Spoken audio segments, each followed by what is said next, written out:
who puts the Srimad Bhagavatam on the altar. Yeah.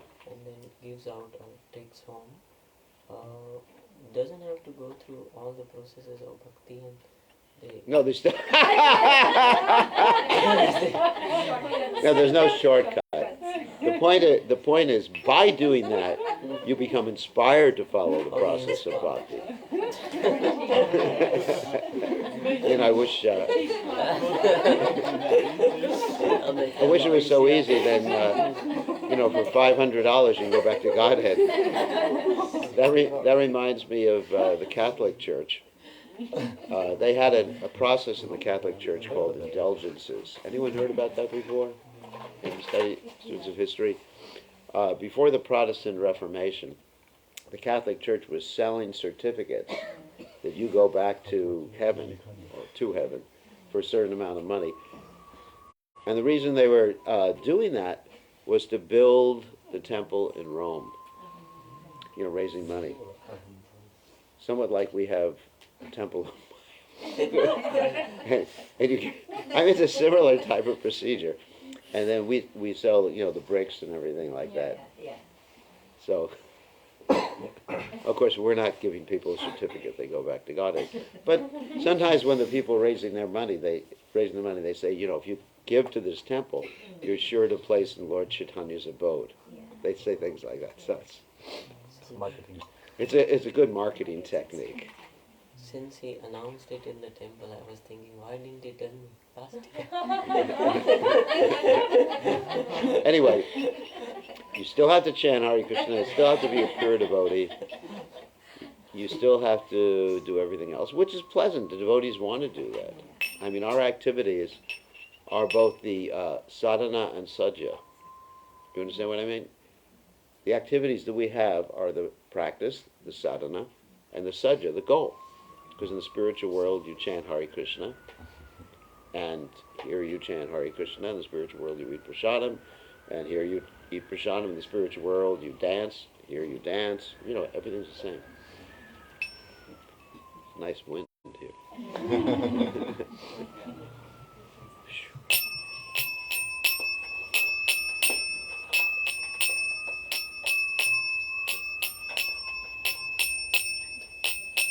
Jaya Radha Madhuva Kunja Bihari Jaya Radha Madhuva Kunja Bihari Jaya Radha Madhuva Kunja Bihari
Pijana Balaba Iribarudaki Pijana Balaba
Jai Om Vishnupad Paramahansa Paramitacharya Falsatara Satashi Shimad His Divine Grace Abhaya Chananada Bhaktivedanta Goswami Srila Prabhupada Ki Jai ISKCON Founder Acharya Srila Prabhupada Ki Jai Ananda Gauti Vaishnava Vrinda Ki Jai Namacharya Srila Haridas Thakur Ki Jai Prem Se Kaho Shri Krishna Chaitanya Prabhu Nityananda Shidwaita Gadadha Shivasati Gaur Bhaktivinoda Ki Jai Shri Shri Radha Krishna Gopika Saim Kunda Radhakunda Giri Govardhan Ki Jai Vrindavanam Ki Jai Maturam Ki Jai Jagannath Swami Ki Jai Yamunamaya Ki Jai Shrimati Lasi Devi Ki Jai Samaveda Bhakta Vrinda Ki Jai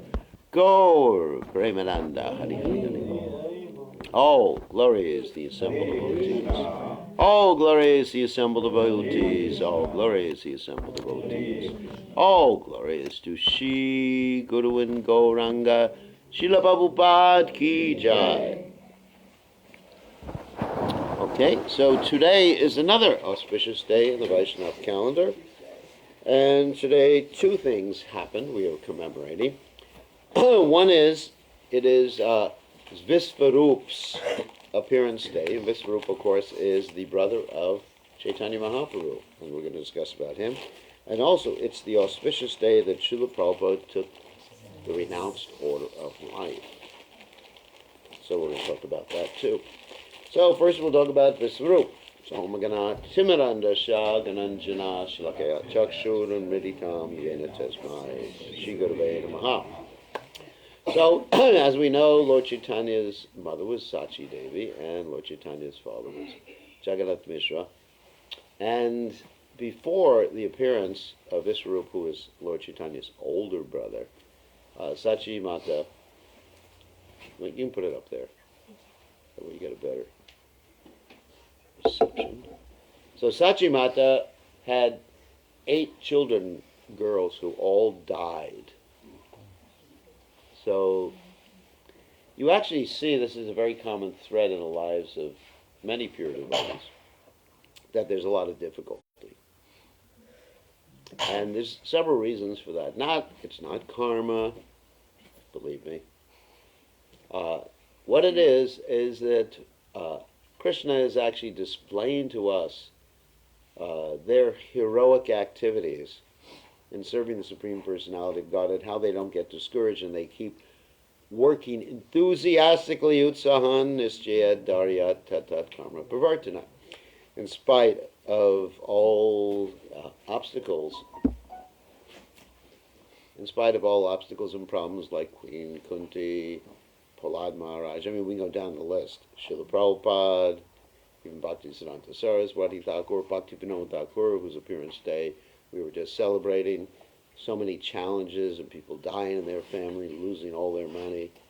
I mean, this is Krishna's, it's pretty much what Krishna states in the Bhagavatam. Yasyaha managranami harishe taddanam shanai. When I especially favor someone, I take away things that are... Anyway, that applies to all of us, so be careful. Don't be too advanced in devotional service. It's a problem.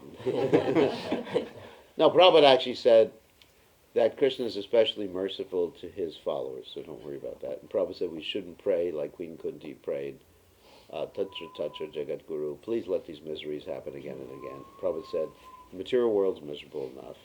In Kali Yuga, I mean, it is. I mean, I don't need any more miseries to make me Krishna conscious. I got enough. So, anyway, but 8 daughters died. And then finally, her 9th child was a son. That's Visvarupa. And he's considered to be Sankarsana, an expansion of Lord Nityananda, expansion of Balaram. Sankarsana, like you have Vasudeva, Sankarsana, Pradyumna, and Aniruddha, what's called the Chaturvyuha expansions of the Lord. And these expansions keep repeating at each step, which is interesting.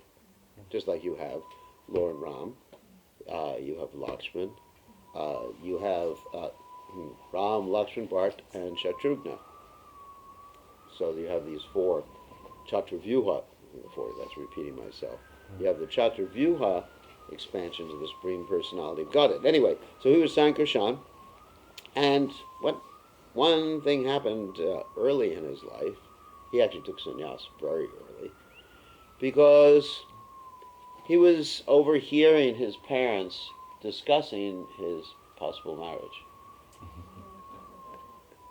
Of course, he was detached. Of course, I won't say anything. So he was overhearing his parents discussing his marriage, and in the next room, and he thought, not for me, and he left in the middle of the night.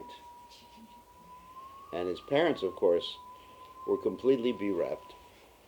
Several things happened as a result of that. I mean, one of the things that comes to mind is that his mother, Sachimata, blamed Advaitacharya, because every day Visvarupa was going over to Advaitacharya's house to hear Krishna Katha, and she just blamed him so much that she committed an offense against him. She said, your name is not Advaita, your name is Dvaita. In other words, Dvaita means two, like you're two-faced. Making a play on words, you know. Advaita means one. Advaita means not two, not dual. You understand? Like we have Advaita Vadas. You know, people believe in the oneness, you know, which is impersonal philosophy. And then we have Sripad Madhvacharya, who always has his fingers up like this, like Dvaita. You know, he believes in duality, dualistic philosophy. And of course, we believe in what? Does anyone know? Achintya Beta Beta Tattva. We believe duality and singularity simultaneously, inconceivably. It's a little sign language for you. If you happen to be deaf, you know. Anyway, so that's our belief, you know, that everything is one, everything is different, simultaneously. What does that mean? To explain that means that Krishna's Supreme Personality of Godhead and his energies expand from him. In one sense, his energies are the same as him, and in another sense, the energies are different. Like the sun and the, what? Sunshine. Got it, you know. Very interesting. I'm trying to make sure everyone's awake. So therefore, Sachimata, getting back to the story, he said, he's Dvaita, in other words, two-faced, because he acts like he's our well-wisher, but actually he's encouraging my son to take sannyas. You know, mothers get really angry like that. And as a result, she committed, well, not really, it's a pastime, but ostensibly she committed an offense. And what happened is that one time Lord Chaitanya Mahaprabhu was doing his Mahaprakash Leela, displaying himself as the Supreme Personality of Godhead, sitting on the throne of the deities, and he was giving everybody love of God. And he said, so-and-so will have love of God, Shivas will have love of God, this person, and then he left out Sachimata. And everyone said, what about your mother? He said, no, she can't get love of God. Because she's offended Advaitacharya. And she called Advaitacharya Dvaita instead of Advaita. And so she got very upset. And then Advaitacharya got even more upset. And what he did is he started crying and he touched Sachimata's feet. And of course, she begged for forgiveness and she got love of God. So Prabhupada comments that even if you happen to be the mother of God, if you commit an offense at the lotus feet of a devotee, you can't get love of Godhead. Pretty good, isn't it? Or important. Very important lesson. So that's one lesson we learned from that particular pastime with Visvarupa. Another thing that happened with Visvarupa, or after his leaving home to take sannyas, his father, Jagannath Mishra, Lord Chaitanya's father, blamed his education. Just like sometimes we don't want people to read the Bhagavad Gita because they'll get too detached from this material world. Like if you have a child and you want them to make a lot of money and just go into business, you don't let them get into Krishna consciousness. I've seen that happen, actually. That we had one instance where the daughter really got into Krishna consciousness and the parents sent her back to India to a dance school, just to get her away from me, actually, basically. And then brought her back home thinking she was cured. And then as soon as she got home, she ran away from home and joined the temple. Anyway, so parents definitely, because they want their kids to be nice little materialists, isn't it? I mean, who's going to support me when I get old? You got to be a doctor. Forget about that Hare Krishna stuff. You can chant Hare Krishna in your home, but nothing serious. You see that? Some places in India, we should remain nameless, the parents are really good devotees. They come to the temple, won't let their children come to the temple. Interesting, isn't it? So, anyway, getting back to the point. So they don't want their children to be educated in the truth of life. That life is temporary. Even, I mentioned the other day, even my brother told me, when I said, I'd like to tell you about Krishna, he said, don't spoil it for me. He actually said ignorance is bliss. So, not really bliss, but actually Prabhupada said there's only two types of people who are happy in this world. Those in the mode of ignorance and pure devotees. Or satisfied, not really happy, satisfied. Because if you're in the mode of ignorance, you're unconscious, so you're really satisfied. And if you're a pure devotee, you're always satisfied. So anyway, Jagannath Mishra blamed Visvarupa's education for his taking sannyas. And Jagannath Mishra was very upset. And he said to Nimai, that's Lord Chaitanya, he said, you're not going to be educated from now on. And then Sachimata said, but how is he going to find a good wife later on? Those parents are thinking like that. Find a good wife, whatever. And he said, how is he going to find a good wife and support himself? And Jagannath Mishra replied, similar to what the Bible says, about don't the lilies in the field, aren't they dressed nicely? Anyway, doesn't God provide? Nitya Nityanam, Chaitanas Chaitananam, Eko Bahunam, Yogadadati Kama. That the Supreme Personality of Godhead is supplying the needs to all the plural living entities. So, of course, the devotee does have faith like that, but still he should work. Because he doesn't want to take service from Krishna, he wants to give service to Krishna.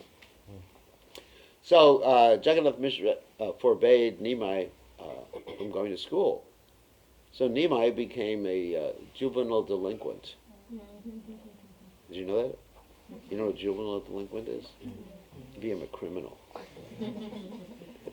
When he would go out into the pasturing fields, or where they were growing things, and he would put on like a bull costume, and he and his friends would destroy the fields. Anyway, they did all sorts of rascaldom.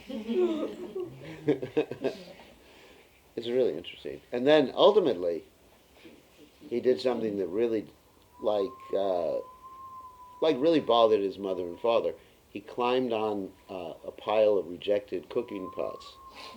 Now, in India, in those days, they cooked with the clay pots, and after they cooked, throw it away. So that's actually clean to do it like that. Now we use stainless steel, we get chromium poisoning, and so many nice things happen. But stainless steel, what to speak of aluminum, and other things like that. So anyway, they would cook with these clay pots, throw them away, but that was a Brahminical process. So he was sitting on this pile of rejected cooking pots that we considered impure. And then his mother said, get down from there, Nimai. Well, you're in something impure. And then Nimai said, basically, pure, impure, it's all one. He started to speak Mayavadi philosophy. There's nothing impure or pure. And then he also said, wherever I am, everything is pure. Revealing himself as the Supreme Personality of Godhead. And ultimately, he did get down, and they sent him back to school. So also, Nimai had a dream in which, actually, this is an interesting story in the Chaitanya Bhagavat. One time, Nimai ate some betel nuts, not betel nuts, betel nuts. Sometimes we pronounce it beetles, but it's betel nuts. He ate some of these betel nuts, which are intoxication, and they're offered to the deities, because Krishna is allowed to take intoxication. He doesn't have to follow the four regulated principles. So you're not supposed to take these betel nuts at all. Of course, in India it's very popular, people pan and betel and spitting everywhere, and their teeth are nice and red. You seen that? It's really obnoxious habit. And so Nimai took it, by accident or on purpose, and he became intoxicated, and he was having a dream. And in that dream, then his brother, Visvarupa, was called Shankaranya, was beckoning him. Join me, come with me, take sannyas, leave your family. And Nimai said to his mother and father, but I told my brother, no. I have to take care of my old mother and father. So this is very important. There should always be a son to take care of the mother and father. Not that you just bring your brother to New Zealand and the poor mother and father are left without support. Actually, you find in Lord Chaitanya's pastimes that in the case of Raghunath Bhatta and Gopal Bhatta Goswamis, they were ordered to stay at home and not join Lord Chaitanya until their parents passed away. This is very, very important instruction for us.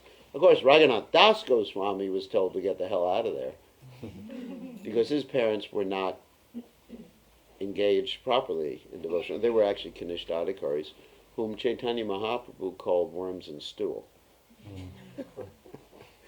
Imagine thinking about your parents like that. They are worms in stool. Anyway, so he goes, because they were interested in material upliftment in the name of devotional service. But if one has parents who are engaged in preaching and wonderful parents, then there should always be a son. You understand the principle? Who's with them. That's very important. And if the son gets married, they move in with the couple. That's the process. So we don't want to separate a son from the parents, even if the parents are favorable. Let's take away the boys' Guru Maharaji. Then they should be. No, they should. No. Actually, no. They should be instructed that this is not the proper process. But in modern days, does it still work? We'll make it work.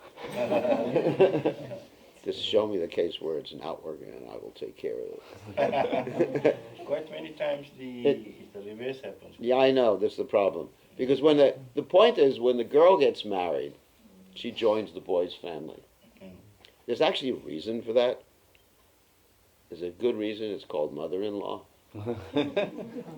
Because sometimes, I mean, I've experienced, because I deal with many couples who have trouble, that I would say in 70% of the cases where there's trouble between the man and the wife, it's due to the wife's mother, who's actually encouraging the daughter, in this way. So one has to be very careful. I'm not saying that all mothers-in-laws are bad. We got some here. So. Please forgive me. Anyway, so please forgive me. We had some mothers-in-laws here. But there's good mothers-in-laws, but they're the exception. So anyway, yeah, I mean, it's not everyone, but in the cases that I've seen, it's just, someone else is intruding between the husband and wife. It's not good. When the wife gets married, the woman gets married to the man, that's a couple that should be sacred at that particular point, and nobody should intrude. Anyway, and not even the husband's mother shouldn't intrude, but the husband's mother is taken care of at that point. But nowadays it's Kali Yuga. Of course, we've heard stories where the husband's mother is actually beaten by the wife, physically. So, this is not good. This is not culture, and these people will suffer from the Yamadutas, I guarantee, if they do anything like that. Anyway, so cultured people, there's some love in the family. And we understand our responsibility to our parents, isn't it? That's very important. Krishna says in the Gita that austerity of the body is respecting and worshiping one's superiors, like mother and father. Of course, Guru was there too, thank God. So, and these are considered like worshipable personalities in our lives, isn't it? So anyway, so Lord Chaitanya Mahaprabhu said to his parents that, don't worry, that dream I told my brother, no way am I taking sannyas. I will stay and take care of you. Of course, we understand Lord Chaitanya Mahaprabhu did something different, but that's Lord Chaitanya Mahaprabhu. Anyway, so later on, the final portion of the story, after Lord Chaitanya Mahaprabhu took sannyas and was residing in Jagannath Puri, he used the search for his brother as an excuse to go to South India. He said, I want to find my brother, so give me permission to go to South India. I want to find out if he's still alive. And it's described that Shankaranya, that is Lord Chaitanya's sannyas, the name of Lord Chaitanya's brother when he took sannyas, he left this world in Pandharpura, which is in Maharashtra. Maharashtra, where they that's Tukaram's area. Pandharpura. It's called, but the name of the place here in the book is Pandharpura. Pandharpura. That's actually the technical name. I copied this from the Chaitanya Charitamrita. So he left this world, and it's described that because he was part and parcel of Nityananda, he sort of entered into Lord Nityananda. So, he's Sankarshan, so part and parcel of Lord Nityananda, so joined with Lord Nityananda, and in Chaitanya Mahaprabhu's pastimes, he's there with Lord Nityananda. He's the same person, it was a pastime. So, then Lord Chaitanya Mahaprabhu found him, but Lord Chaitanya used that as an excuse so he could go to South India and preach to so many persons. It's described when Lord Chaitanya Mahaprabhu went to South India, whoever saw him became a pure devotee, and whoever saw the person who saw him became a pure devotee, and ever saw the person who saw him became a pure devotee. Many generations like that. That's pretty nice, isn't it? So, and then so many things happened when Lord Chaitanya went to South India. One thing happened is interesting. Lord Chaitanya brought a servant, Krishnadas, with him. And there was this group of gypsies in South India called Bhattaharis. and they attracted people to join their group with ladies. And so Lord Chaitanya's servant left Lord Chaitanya. Imagine being with God, just the power of illusion, isn't it? You're with God himself, Chaitanya Mahaprabhu, and he just left him to join the Bhattaharis and the gypsies. And what happened is that Lord Chaitanya went to rescue his servant, and he said to the Bhattaharis, he said, "Give me my servant back." And they rushed at him with all these swords. And by Lord Chaitanya Mahaprabhu's potency, the swords actually turned on the Bhattaharis and cut them to pieces. But that's a miracle. And then Lord Chaitanya rescued his servant. And later on, Lord Chaitanya, he smacked him. so Lord Chaitanya, well, that's love. Spare the rod, spare the rod, spoil the disciple. You understand? You ever hear that expression before? It says spare the rod, spoil the child, but it says spare the rod, spoil the disciple. I changed it a little bit. Good spanking. Anyway, so of course you can't physically spank, but you can spank someone with words. That's even harder, yeah. So anyway, so then Lord Chaitanya Mahaprabhu, when he was going to Vrindavan, he said, "Give me someone who's mature to be my assistant." And that was Balabhadra Bhattacharya, who was mature. But even Balabhadra Bhattacharya, who was actually mature and he didn't leave Lord Chaitanya, he asked Lord Chaitanya one time when they were in Vrindavan for permission to see Krishna, because there was this fisherman in the Jamuna River who was lighting a lamp at night to attract the fish. Sometimes they do that, the night fishermen. And everyone thought Krishna was dancing on the Kaliya serpent. So the moving light, and I guess the fish jumping up or something like that. And they thought, wow, Krishna's come back. And everybody was talking about going to see, are you going to see Krishna tonight? Are you going to see Krishna tonight? And so Lord Chaitanya's servant, Balabhadra Bhattacharya, heard this. Oh, they're going to see, and he said to Chaitanya Mahaprabhu, "Can I go to see Krishna tonight?" And he's with Krishna. He says, "Can I go to see Krishna?" Not so good. And Lord Chaitanya Mahaprabhu also slaps him. He said, "Do you think Krishna's going to appear like that in Kali Yuga?" And then later on, Lord Chaitanya Mahaprabhu asked one of the residents there, "Have you seen Krishna?" And then the resident said, "It's just a fisherman." It's just a fisherman, and foolish people think that Krishna has appeared. And then the man said, "But Krishna has actually appeared." And he said, Lord Chaitanya Mahaprabhu. Anyway, so that's the story about Shankaranya, Visvarupa, and also, okay, we have some time. Also, today is the day that Srila Prabhupada took sannyas, commemorating the day that Srila Prabhupada took sannyas. So here's some of the stuff. I'm going to try to skip over it, although I have this whole chapter here in my Kindle.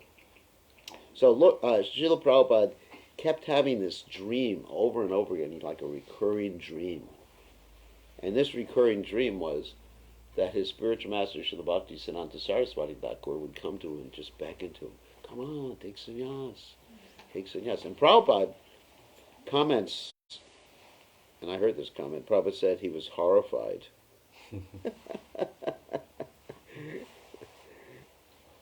Because he had a family and everything like that, and he had daughters that hadn't been married yet, and in India that's quite a heavy thing. And he recognized this order as actually the same thing he heard from his spiritual master when he met him in Calcutta for the first time, that your business is to preach in English in the Western world.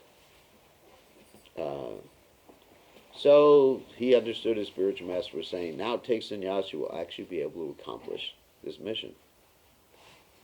And he thought, well, I'm actually doing that already, even as a vanaprastha, because he was vanaprastha.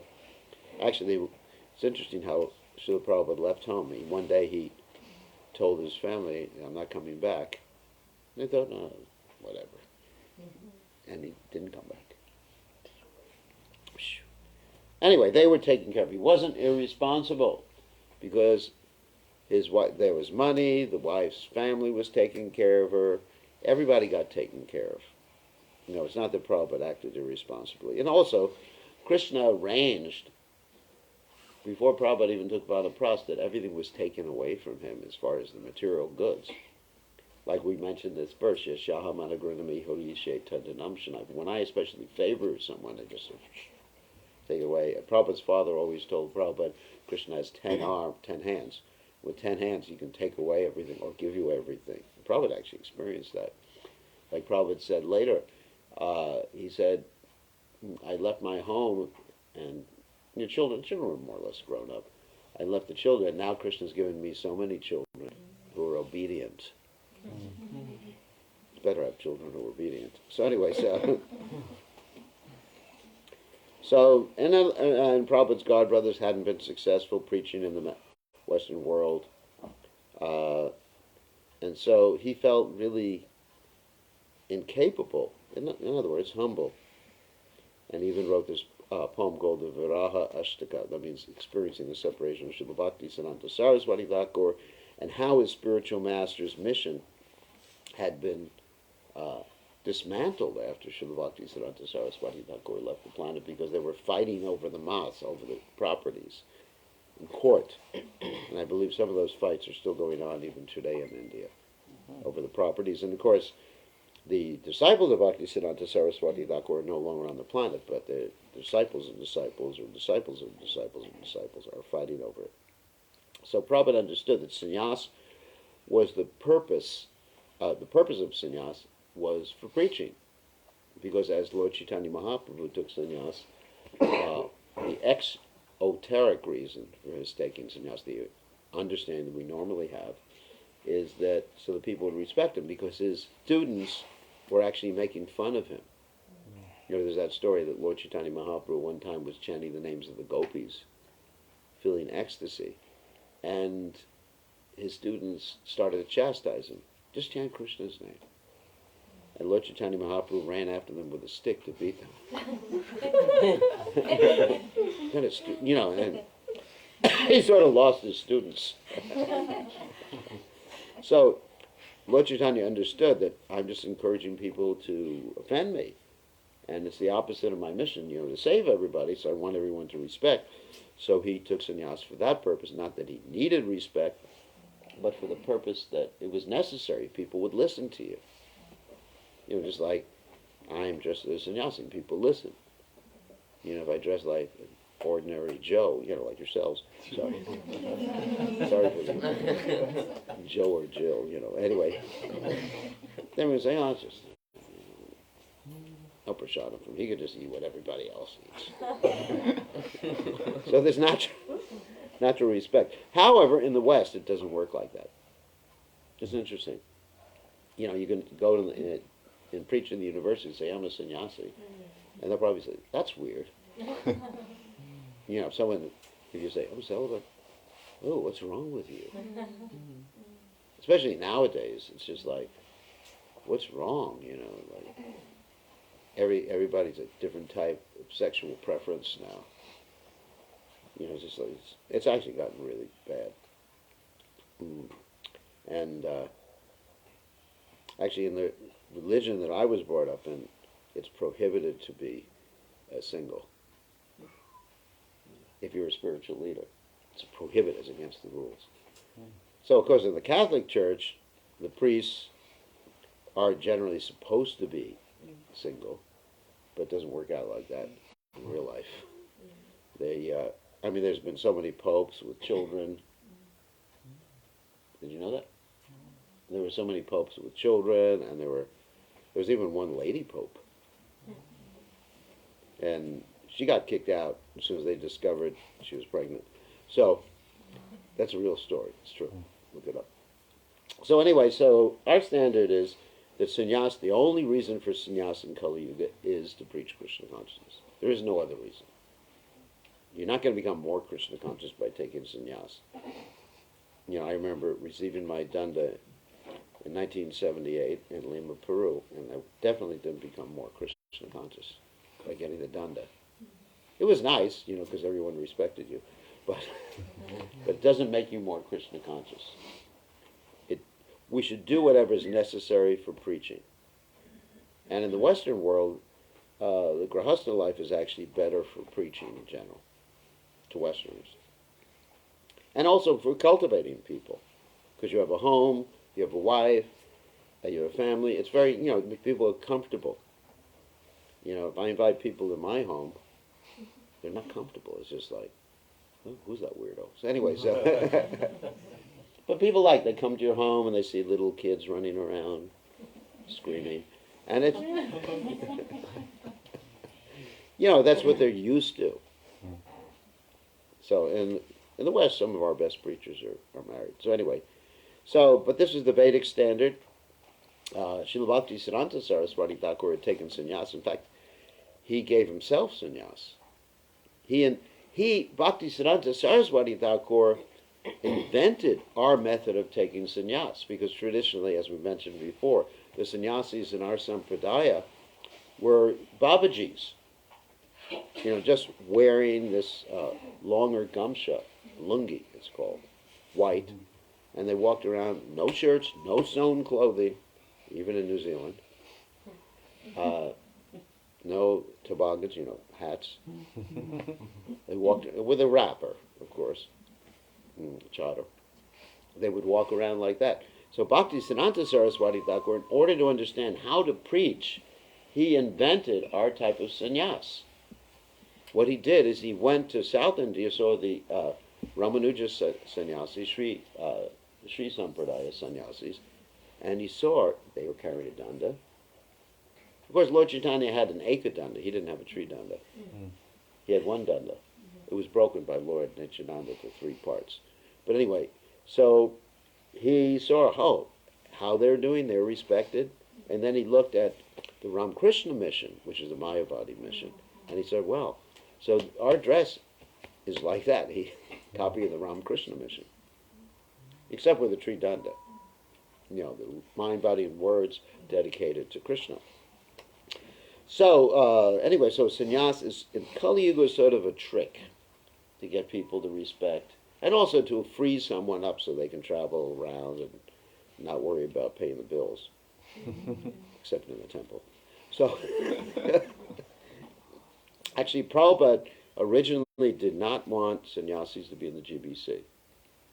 In fact, when Tamal Krishna Maharaj took sannyas, Prabhupada took him off the GBC. And when Prabhupada discovered there was no one with a brain like his, he put him back on the GBC. It's true. And everything started to go haywire in India. Prabhupada said, well, forget about sannyasis not being on the GBC. Bring them back. Nowadays we have many sannyasis and grahastas on the GBC. But it's mostly sannyasis. So anyway, of course there are injunctions that in the age of Kali, sannyas is prohibited. But that's only in reference to just Mayavadi sannyas. But for preaching, it's necessary. So Srila Prabhupada understood now is the time to take sannyas. After many dreams of having his spiritual master said, do it, Abhay. So then he started to go to his godbrothers and ask them to give him sannyas, because that's how you generally take sannyas. Although Srila Bhakti Siddhanta Saraswati Thakur, he gave himself sannyas, because he didn't have any godbrothers. He was the only disciple of Gaurkishore Das Babaji Maharaj, the only initiated disciple. So, anyway, he went to his godbrothers. First of all, he went to Bhakti Vilas Tirtha Maharaj, the leader of the Chaitanya Math in Calcutta. And still, Prabhupada was thinking that Chaitanya Math is the headquarters of Srila Bhakti Siddhanta Saraswati Thakur's mission, but there had been so many legal disputes, and Bhakti Vilas Tirtha Maharaj won that particular math in 1948. So each sannyasi had individual math. There was no coordinated preaching mission at that particular point. So Srila Prabhupada went to him. He wrote to Tirtha Maharaj about it, as well as about the Chaitanya Math, helping to print some of his manuscripts. And Bhakti Vilas Tirtha Maharaj replied that just join our movement first. Anyone who's acting against us is in Maya. You know, people, it's partisanship, you know, political. So he said, you should join and be under my direction. And you could also become a sannyasi in time, just reside in our math. We have many houses. There are rooms that are airy and well lit, he said. We will treat you exclusively. There won't be any difficulty. We will take care there. No inconveniences for you. But, you know, as far as printing books, we have our own books we want to print. So we're not going to print any of your books. And, of course, Srila Prabhupada was not encouraged by this. He understood there was a shortage of funds. And Prabhupada was working with a broken typewriter. You know, manual typewriter? Not even a computer, obviously. Not even an electric typewriter. You know, when I first learned how to type, it was with manual typewriter. No, not that. I knew how to touch type. I was very fast, but it was harder on the keys. It was not like boop, boop, boop, boop. I learned how to type fast. So, anyway, I had a course when I went to high school in typing. It was very important. So Prabhupada said, give me some money and I will join you.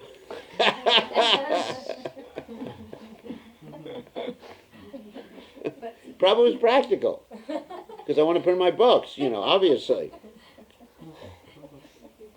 So, you know, Prabhupada understood without printing books, there was no use in going to the West. You know, taking sannyasa was one ingredient, and printing books was the other ingredient. Because if you go there without empty-handed, I mean, what are you going to do? Just speak? And he thought, well, what's the use of going to Calcutta and residing in a nice room? So he asked Tirtha Maharaj to reconsider, and Tirtha Maharaj wrote back, and he said, just stay with us, engage in the service of the society, then maybe you'll accept sannyas. The purpose of taking sannyas is to serve our temple. You know, it's very much partisan. And then he really discouraged Prabhupada. He said, it's never the principle of the society to let one act according to his individual attempt or desire. In other words, saying, you're just acting independently. So you see, Prabhupada tried to cooperate with his godbrothers first. It's not that he just left the mission, even though there was no mission there. And then, and he even said, now, his godbrothers even said, now it is there are no more conferences or meetings in the West. All communication is done through the media and television. That was a lie. Now you can say internet. But, you know, you don't communicate through television like 50 years ago. You know, it's just, or, you know, actually more than that, 70 years ago. So, Abai then turned, he understood the crying need of the world for Krishna consciousness and his spiritual master's mission. And then he turned to Keshava Maharaj in Mathura. And Keshava Maharaj told Prabhupada, take sannyas immediately. You going to take sannyas? You going to work? Yes. Okay, have a good day. We'll see you later. Yes. And then Prabhupada was feeling a little uncertain in the beginning, but after hearing from Keshava Maharaj kept insisting, you got to take sannyas immediately. And this is Srila Prabhupada's words. He said, I was sitting alone in Vrindavan writing. My godbrother insisted to me, Bhaktivedanta Prabhu, you must do it. Without accepting the renounced order of life, nobody can become a preacher. That was in India, of course, in those days. Prabhupada said, so he insisted. Not he insisted, practically my spiritual master insisted.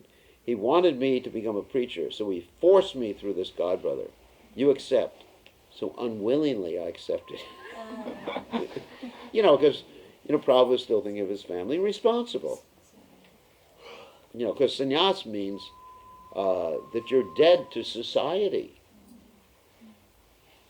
You know, society is dead. You know, you have no more debts to society. And so he probably went to the Kesavaji, Gaudiya Math, which is in the middle of Mathura.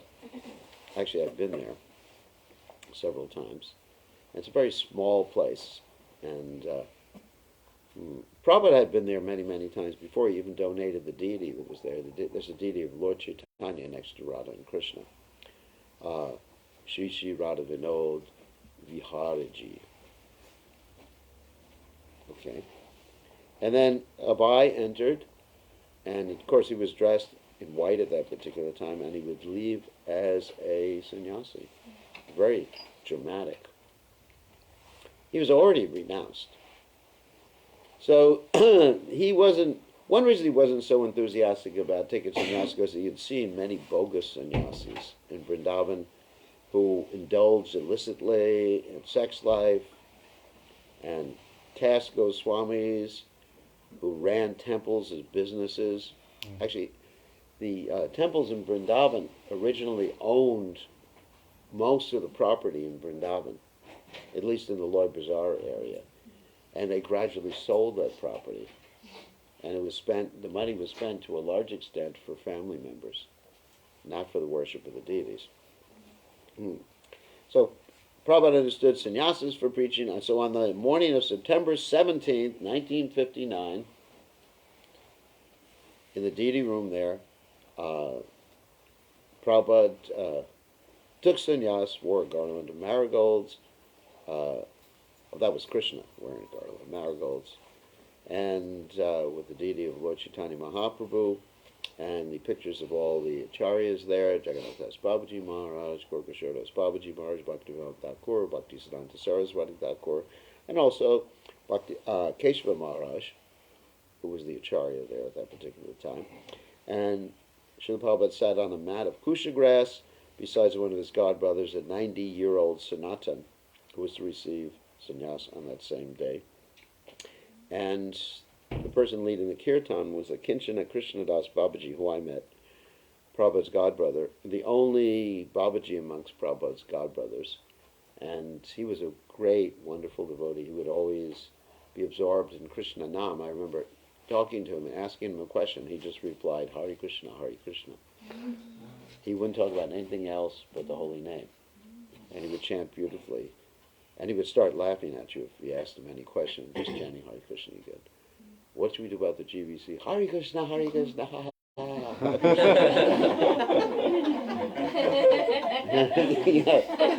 So you could see he had no problems in this world. But just a great devotee. He was much loved by all the devotees in ISKCON at that time. Of course, he was on the planet after Prabhupada passed away. So, and then Prabhupada was asked to give his speech in English by Keshava Maharaj, which is quite unique because nobody here at that point spoke English except for maybe Keshava Maharaj and a few others. So Srila Prabhupada gave a speech, and of course we don't have a transcript of this speech, and he was given, sannyasi, when they take sannyas, they're given new cloth, a new Brahman thread, a dhoti, of course, upper piece, lower piece, and underwear, new neck beads, and a danda, a tree danda. And Prabhupada posed for a photo, and you can see in that photo, Prabhupada looks like he's getting ready to fight a war. And it looks like his danda's a gun, or a sword, or something like that. So Keshava Maharaj gave the instruction to Srila Prabhupada, you should preach. And Prabhupada understood that this was his commitment for preaching, and there's an article in a newspaper called the Gaudiya Patrika, and I'll read some of the article. Seeing his enthusiasm and ability to write articles in Hindi, English, and Bengali, Bhaktisiddhanta Saraswati Thakur gave him the instruction to take Tridandi sannyas. For nearly 1 year he had been ready to accept sannyas. In the month of Bhadra, that's why it's important, Bhadra Purnima. Now I know why Bhadra Purnima is important. That's the day Prabhupada took sannyas. Wow. The day that, I guess the preaching mission in the West actually started, or whatever, it started when Prabhupada published the books, but, Prabhupada just stepped out of all material engagements and took a vow of complete absorption in the movement of Lord Chaitanya Mahaprabhu. Actually, it's really important. So you can explain that when you're trying to distribute books. It's a day that Prabhupada took sannyas. Bhaktivedanta Swami at the Sri Keshavaji Gaudiya Math accepted sannyas from the founder of the Vedanta Samiti, Bhakti Pragyanna Keshava Maharaj. Seeing him accept his ashrama of renunciation, seeing this pastime for accepting the renounced order of life, we have attained great affection and enthusiasm. And that's from the Srila Prabhupada Lilamrita, which everyone should read. So, any questions or comments? It's already 8:05. Actually, it's not. That clock is fast, but anyway. Yes? What is it you were talking about? Pandharpur, Tukaram. Yeah. Tukaram. So those saints, they come in disciplic succession, Tukaram. Yeah. He actually was, his kirtans and are very much reminiscent of Lord Chaitanya's kirtans. It's a different style, different drums. They were coal instead of a mridanga. But, he was pure devotee of the Supreme Personality of Godhead. He went back to Godhead. His wife didn't go back to Godhead. It's an interesting story. You know the story? No? Childhood, I heard about. Tukaram, he was always engaged. He didn't do any business or anything like that. And his wife was just so upset with him. Oh my God, poor lady. He even had a kid, it's just Tukaram, go to work.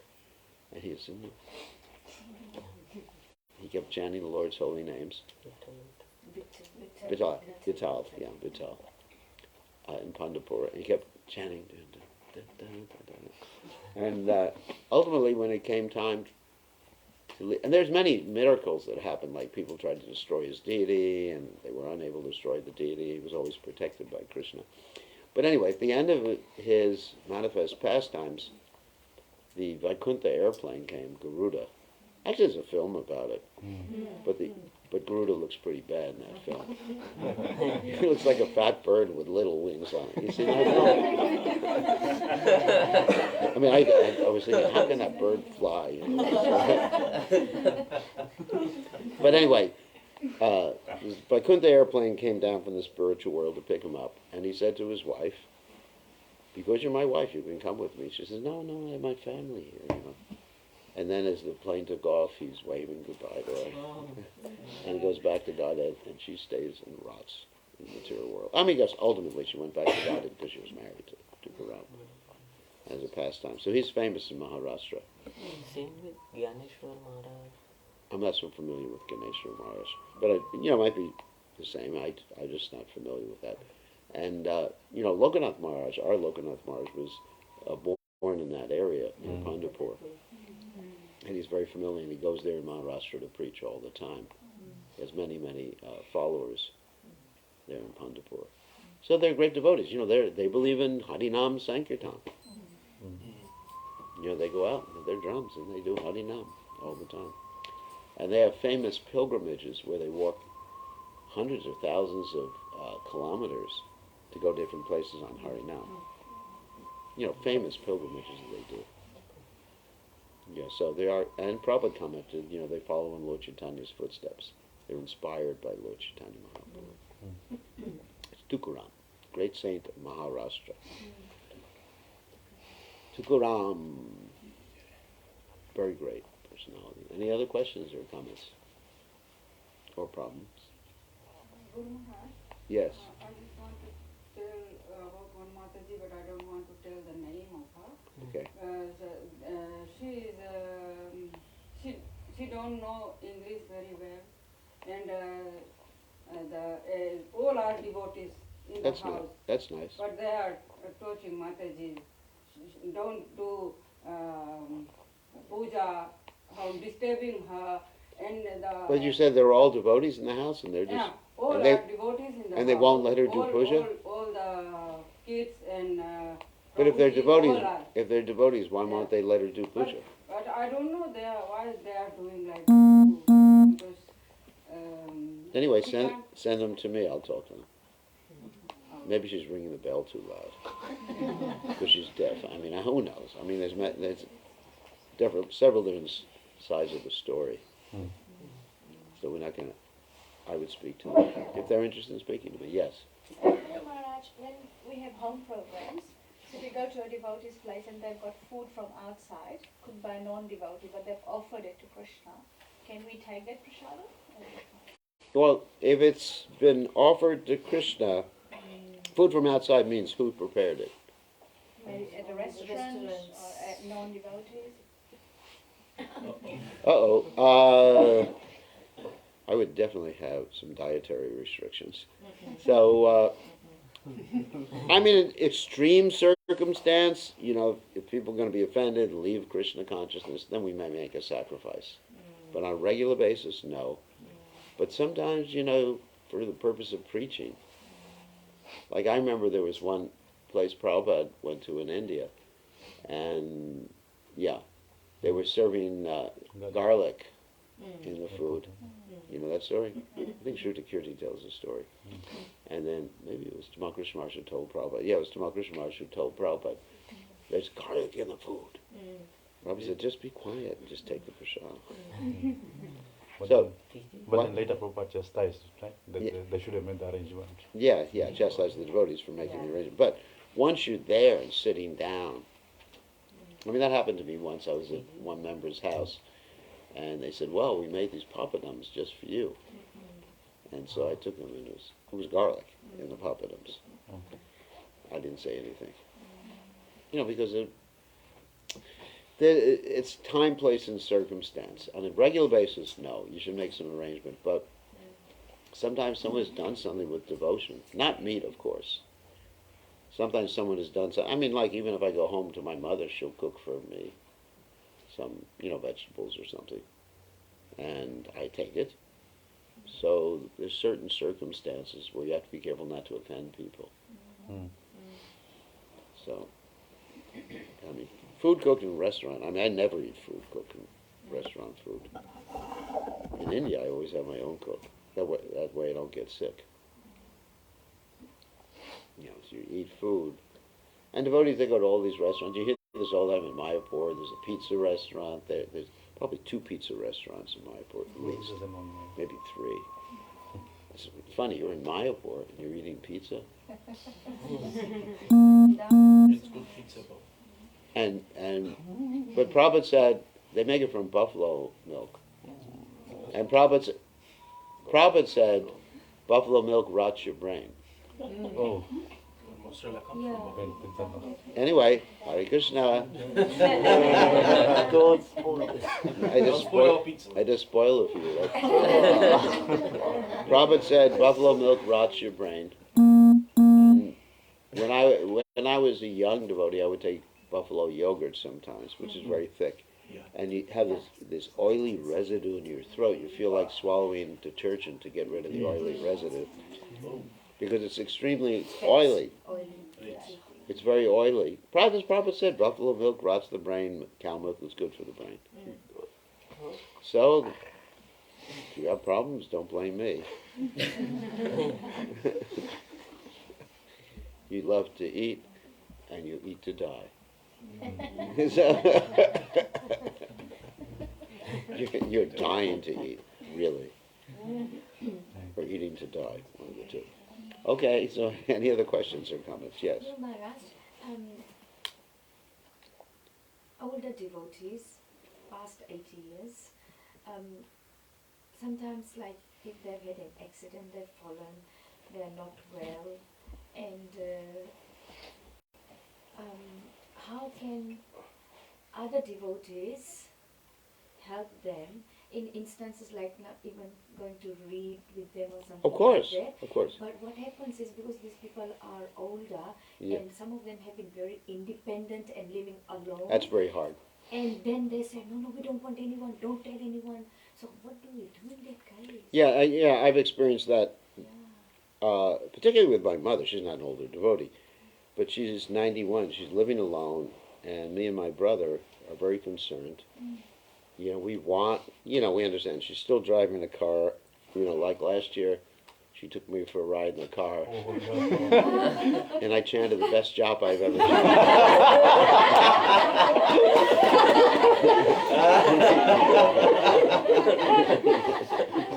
That's so good.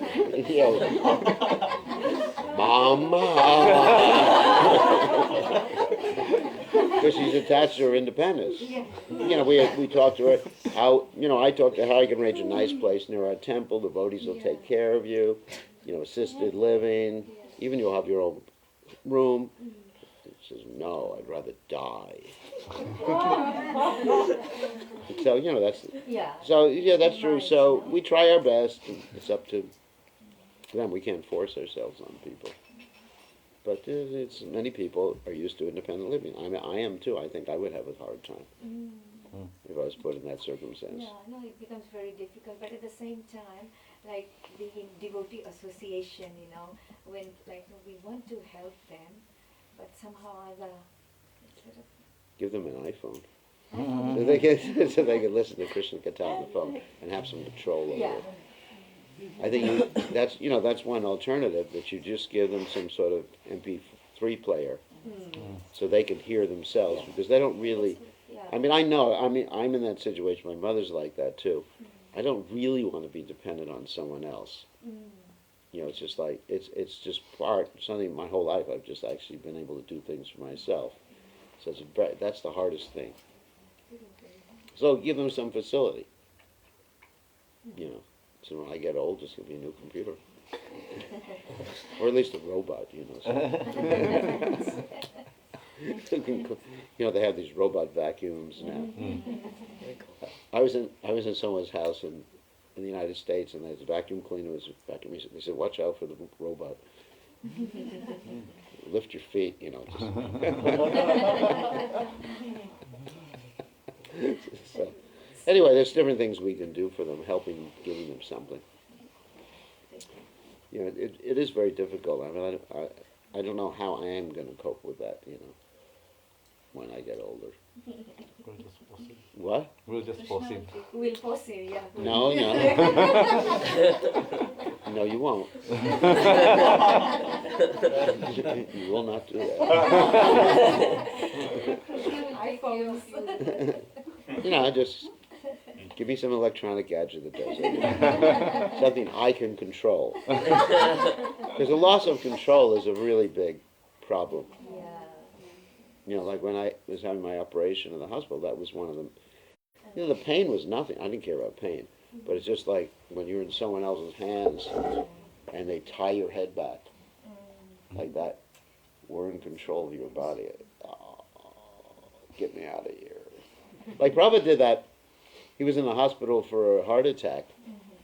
And Prabhupada said, get me out of here. All they want to do is take blood. And Prabhupada ordered his disciples, and the nurses and doctors were running behind them down the hallway. You're going to kill the old man. You're going to kill the old man. And they were just like pushing Prabhupada out of the hospital. I said, get me out of here. There's a story. There's in the Prabhupada Amrita. So Prabhupada was like that too, you know.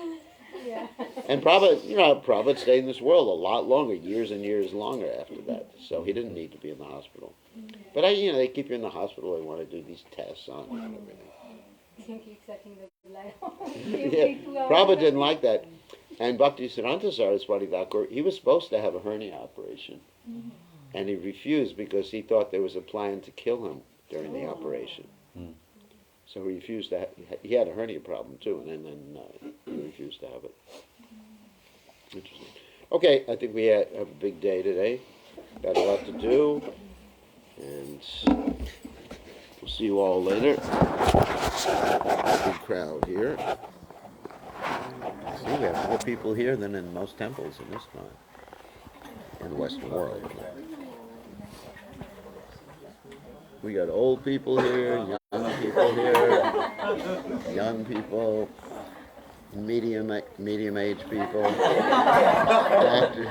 doctors, teachers, cooks, grandmothers, mother-in-law. All right. Oh, glad you brought that.